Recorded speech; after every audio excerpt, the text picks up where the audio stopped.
Воины, не знавшие страха, так называли бойцов Абхазской сотни легендарной кавказской так называемой «дикой дивизии», а впоследствии членов революционно-крестьянской дружины «Киарас», созданной в конце 1917 года по инициативе и под руководством государственного деятеля Советской Абхазии Нестора Лакоба. Открывая мероприятие, посвященное столетию со дня образования дружины, директор Абхазского института гуманитарных исследований Арда Ашуба и общественный деятель Станислав Лакоба отметили, что «Киарас» сыграл большую роль в становлении и развитии абхазского государства.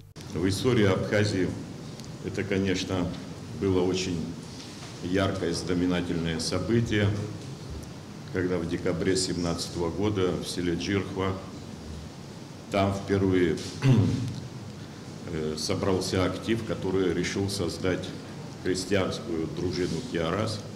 И в этом огромную роль сыграл целый ряд деятелей, в том числе Василий Агрба, Мартын Тарнава, Вардания Игнат, Нестор Лакоба, что в эту дружину киаразовскую и ее ядро впоследствии составили Абхазская сотня Черкесского полка.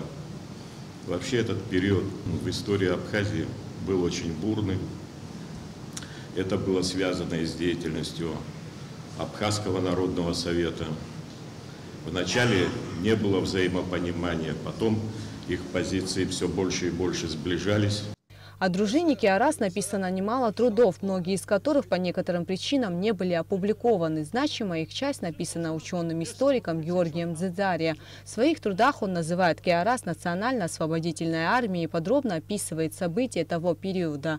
«Киарас» вел борьбу с меньшевистским оккупационным режимом в Абхазии. После подавления советской власти грузинские меньшевики установили здесь режим военной диктатуры. В республике высадились грузинские войска, перед которыми стояла задача во что бы то ни стало удержать эти позиции. Главная задача этой дружины в понимании, восприятии большинства ее активных участников состояла в том, чтобы добиваться свободы абхазского народа, а не утверждать какие-то марксистские теоретические вопросы. Как я уже говорил, все-таки абхазский крестьянин к тому времени был далек от теоретических марксистских взглядов.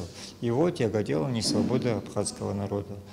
А почему это потом вылилось в поддержку большевистского движения, это необходимо рассматривать в контексте существовавших, происходивших тогда процессов, как непосредственно вблизи Абхазии, так и в геополитическом ареале. Несомненно, революционно-крестьянская дружина «Киарас» сыграла свою особенную роль в национально-освободительной борьбе народа Абхазии. И, как отметили участники круглого стола, чтобы сохранить историю, необходимо как можно чаще проводить научные конференции и круглые столы.